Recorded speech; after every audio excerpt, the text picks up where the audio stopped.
Alors, avant que chacun reparte chez soi, accentuer le fait toujours de mettre la prévention avant l'action thérapeutique. Ça paraît une banalité confondante. Or, on est tous pareils. Quasiment tous.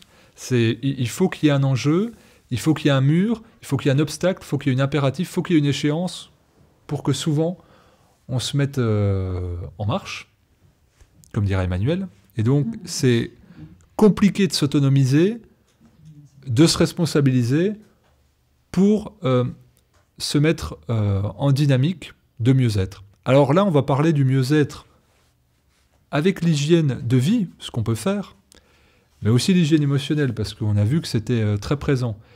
Et là, si on parlait de ménage, on a beaucoup d'occasions de mettre un peu sous le tapis toutes les choses pas réglées. Et ça va remonter quand? À quelles occasions? Eh bien, quand il y aura des conflits, quand il y aura des appels d'air de remontée émotionnelle par rapport à des histoires qu'on a vécues, on est bien conscient des petits traumatismes qu'on a vécus, souvent dans l'enfance, on est bien conscient des petites phrases assassines, on est bien conscient des situations dramatiques qui ont eu un impact sur nous, mais on se dit, on a surmonté ça, on est passé en autre chose, on vit. Et c'est quand il y a des mimétiques de situations, des choses où l'inconscient se retrouve à trouver un écho, que ça remonte à la surface et qu'on déborde et qu'on perd pied, et où le quotidien devient un fardeau à gérer, et où les choses s'empilent. Et donc là, le but de cette causerie, c'est autant d'investiguer, je dirais, l'hygiène émotionnelle de manière préventive pour éviter ces aspects-là, que l'hygiène plus concrète, la nourriture, le sommeil, l'activité physique, les relations sociales ou le jeûne ou que sais-je, c'est vraiment les deux composantes ensemble. Puisqu'on le voit bien, on va mettre parfois quelques minutes, il y a beaucoup d'expériences qui ont dit ça, à ressentir des symptômes extrêmement désagréables, physiquement, sur la base d'une émotion, alors que ces symptômes désagréables, il faudrait plusieurs semaines, plusieurs mois, voire plusieurs années pour les déclencher, par exemple avec une mauvaise alimentation. Donc quand je parle de prévention plutôt que de guérison, là je parle vraiment plutôt que d'attendre d'aller voir le psychiatre, psychologue, ou quelques coachs ou thérapeutes que ce soit qui va gérer le domaine de l'abstrait invisible, de la psyché, de la pensée, des émotions ou de l'âme, eh bien, prendre le temps de la prévention, c'est prendre le temps de l'écoute et dire, dans tout ce que j'ai traversé, moi, jusque-là, quels ont été les points charnières de mon existence, tout en sachant qu'il y en a que j'ai occultés inconsciemment parce qu'ils étaient douloureux, tout en sachant qu'il y en a que j'ai minimisé pour me protéger, me construire et avancer, tout en sachant aussi qu'il y en a où inconsciemment, j'ai pas senti l'impact que ça avait eu à ce moment-là, réel. Et je pense que les témoignages de cette semaine sont suffisamment éloquents pour qu'on ait ces trois points-là en tête. Et donc le premier point de prévention, ça serait déjà de dire, je vais travailler sur eh bien, cet aspect-là de mon histoire, de mes émotions, de mon conditionnement, et donc de mes points de fuite. Tous les jours, on va créer des points de fuite. Par exemple, on parlait du perfectionnisme, de tout bien faire. Eh bien, pendant qu'on fait tout bien, alors ça, c'est une image très valorisante, mais c'est une fuite aussi vers ce qui va mal. Et c'est une bonne image qu'on se renvoie, qu'on renvoie à l'autre. Ça déborde pas, ça dégouline pas, mais à l'intérieur, ça peut être un torrent complètement instable. Et là, c'est le moment de quiétude, le moment de retrait, le moment d'analyse et d'écoute qui va nous permettre de voir dans quel état on est véritablement. Si ça remonte quand on est en situation de calme ou en stage comme ici, c'est pourquoi? C'est parce que le quotidien, c'est faire les courses, faire à manger, faire la vaisselle, faire le rangement, faire l'entretien de la voiture, faire le travail, faire la vie amicale, faire la vie familiale, faire. Et quand on est en vacances, c'est faire des activités, faire du loisir, faire des déplacements, faire de la distraction. Faire. Et les moments où il y a un espace vide sont peu présents. Et quand ils arrivent, si en plus on se met dans un conditionnement où c'est propice, c'est-à-dire avec un accueil possible, eh bien là, ça remonte au galop. Si on n'a plus toutes ces distractions-là, et en plus forte raison en jeûne, où là on ne mange plus, qui a une énorme compensation émotionnelle, et en plus d'une capacité d'alourdissement du corps, eh bien tout ça remonte au galop, puis on se dit, mais dans quelle torpeur je vis? Eh bien c'est simplement une torpeur qui est constante, quotidienne, sauf qui est étouffée, complètement sous le tapis, par les habitudes de la vie quotidienne. Ce n'est pas parce que je n'aime pas le calme, parce que je n'aime pas le silence, parce que je n'aime pas la solitude.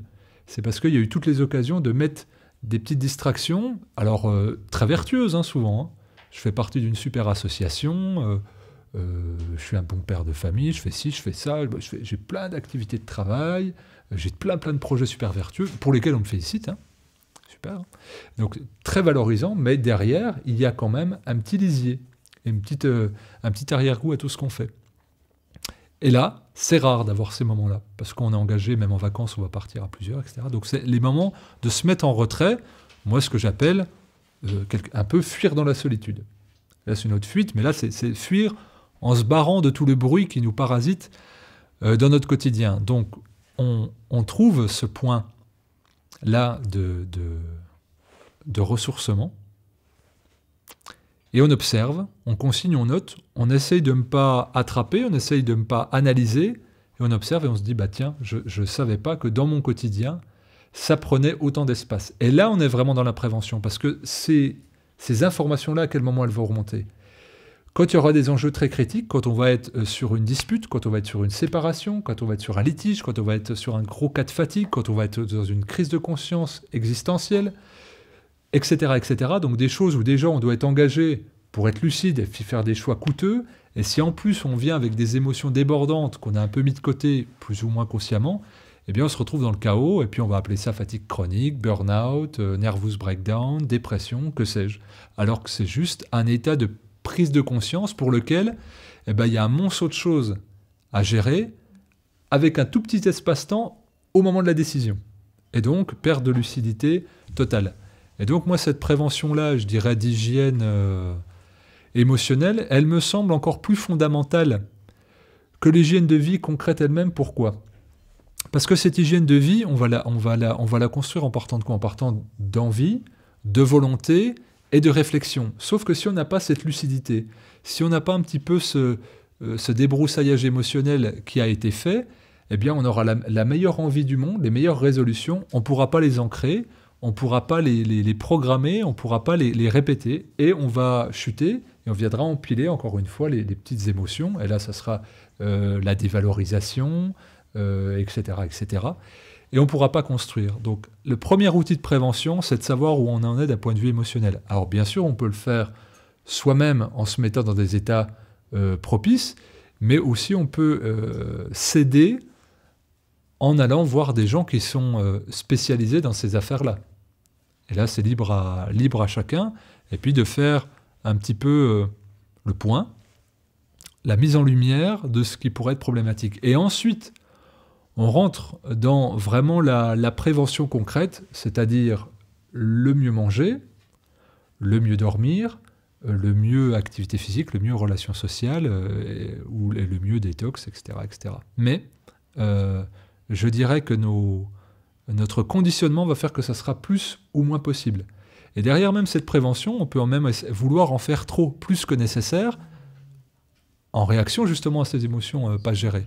Le perfectionnisme, le tendre vers à prouver aux autres, alors que c'est plutôt pour nous-mêmes.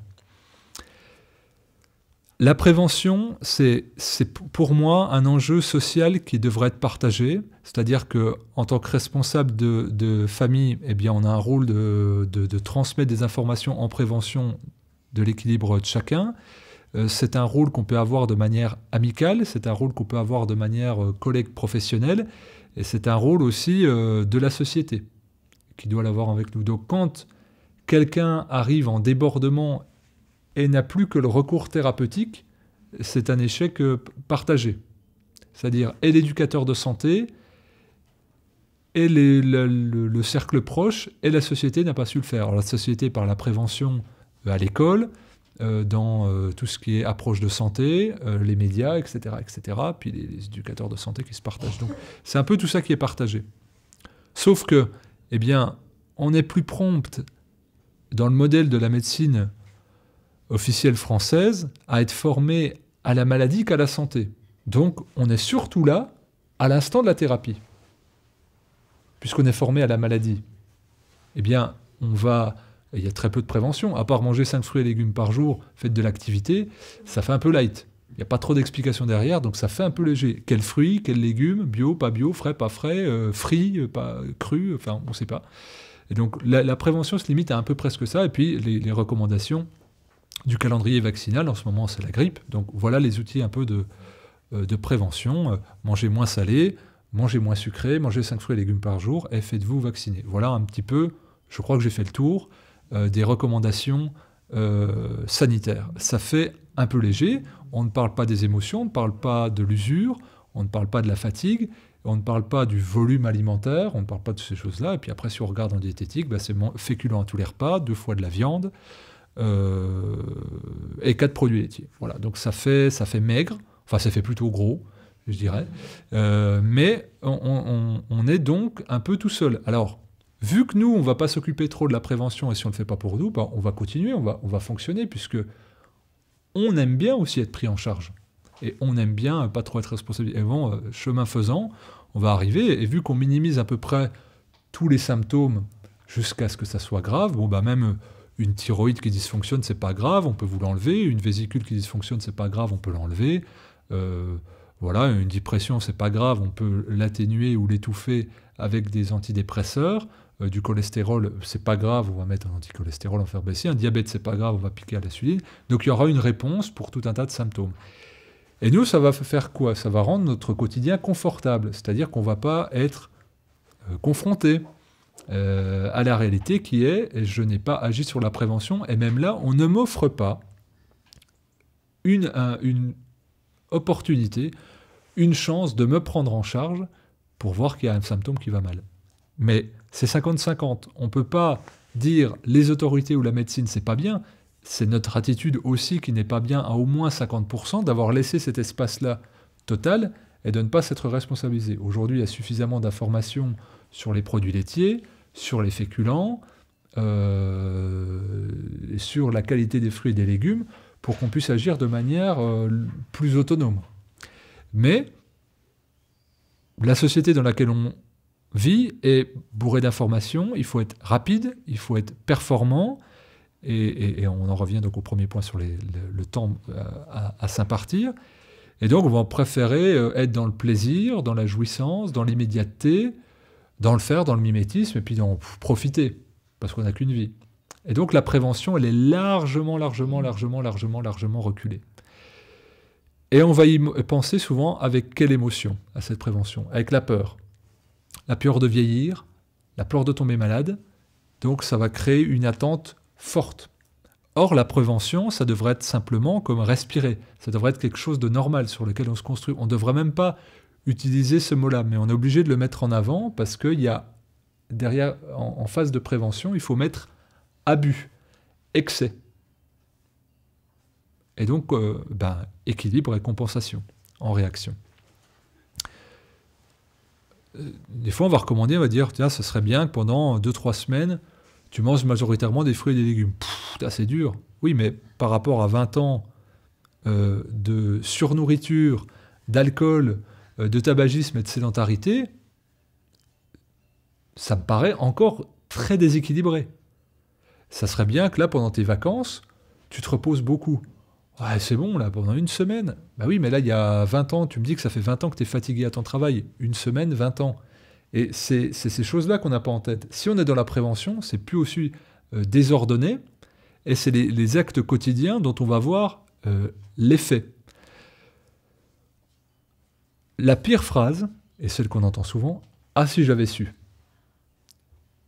Il me semble que dans le monde dans lequel on vit, aujourd'hui, avec l'accès à l'information 3G, 4G, bientôt 5G, Internet, tout ce qu'on veut, Bluetooth, n'importe quel écran, il y a des informations qui défilent. Des fois, vous avez une information visuelle, une information écrite dans les chaînes d'information. Donc là, à glouglou, il y en a plein des infos, jusqu'à l'ivresse. Et donc, dire pas grand monde ignore qu'il y a de la pollution dans l'air, qu'il y a de la pollution dans l'eau, que la nourriture est traficotée, qu'il y a un impact du stress, qu'il y a un impact du bruit, etc. Donc il faudrait être dans le faire, dans l'anticipation, pour se sauvegarder, parce que c'est déjà, même si on faisait tout bien, ça serait déjà un équilibre nuisible. Donc la mise au clair qu'on doit faire avec nous-mêmes, c'est pourquoi je ne passe pas à l'acte. Pourquoi j'ai cette information-là et pourquoi je ne passe pas là. Et donc, quelle est la différence entre la connaissance et la mise en application? Eh bien là, on revient au premier point. Quel est le blocage émotionnel? À quel endroit il y a une distorsion pour que je ne puisse pas entrer en mouvement? Alors, évidemment, la réaction simpliste, ça serait « t'es bête ou quoi ?» Et en tant que praticien de santé ou conseiller, on voit bien, mais je vous l'avais dit.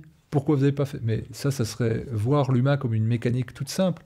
C'est quelle est notre histoire, et donc on va tourner en boucle. Si on ne commence pas par s'observer d'un point de vue au moins émotionnel, eh bien on ne comprendra pas les enjeux qu'il y a à pouvoir éventuellement mettre une prévention en place.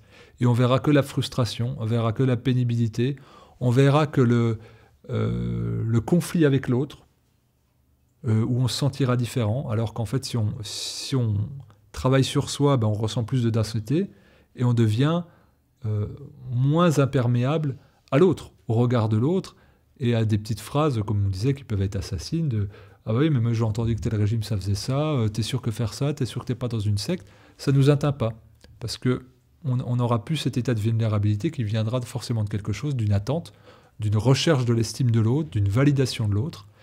Et puis ça nous empêchera aussi, dans cette quête de prévention, d'être comme des dévots par rapport à une idéologie, voire à une personne.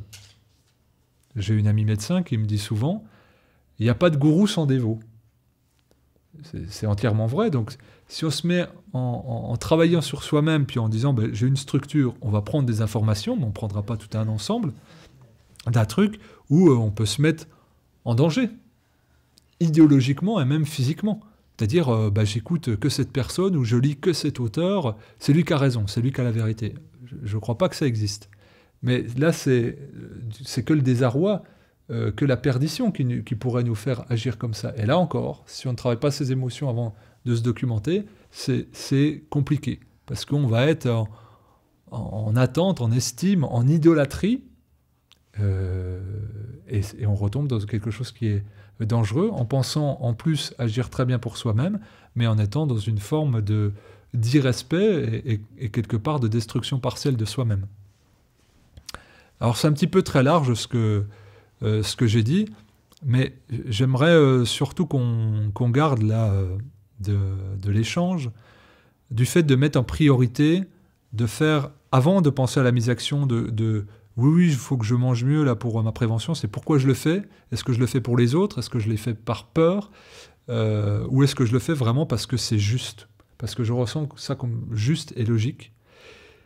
Et si je mets en place et que je vois que j'y arrive pas ou que je sens que je le fais mal, c'est-à-dire avec une intention qui n'est pas alignée, eh bien peut-être que le point de départ, eh bien c'est tout ce terreau émotionnel qui a fertilisé jusqu'au moment où j'ai commencé à mettre les mains dedans, et que ça salisse un peu, et qui est agréable pour personne à vivre, il faut qu'on soit clair là-dessus, mais qui semble indispensable. Et évidemment, plus tôt on le fait, et plus on est habitué à le faire, moins c'est coûteux. Repousser l'échéance, eh bien c'est quelque part empiler les poubelles au fond de la cour et oublier de les sortir, eh bien ça va déborder, ça va puer, ça va dégouliner, ça va attirer des mauvaises choses, on va se faire coloniser. Et c'est un petit peu ça qui se passe avec ce qui est de l'ordre de la pensée mal gérée ou des émotions mal digérées. Avoir une connaissance, encore une fois, c'est vouloir être dans la prévention, c'est une chose, avoir la connaissance, c'est une autre, et pouvoir mettre en application ces connaissances, c'est autre chose. Et le chemin de l'action préventive, pour moi, il passe par ce continuum-là. Et je dirais qu'après, on devient en quelque part exemplaire et inspirant. Et puis ça fait un effet boule de neige dans la famille, chez les collègues. Et on n'a même pas besoin de convaincre, on n'a pas besoin d'argumenter, parce qu'on est bien. Souvent, quand on cherche à beaucoup argumenter, c'est qu'on essaye de se convaincre soi-même. C'est qu'on n'est pas encore correct. Si c'est bon pour nous, on le vit, peu importe ce que l'autre dit, fait ou quoi, nous on fait nos affaires. On vit avant tout pour nous et on ne peut pas maîtriser ce que l'autre fait. Et donc vouloir prêcher, vouloir convaincre, c'est aussi ne pas être en raccord avec ce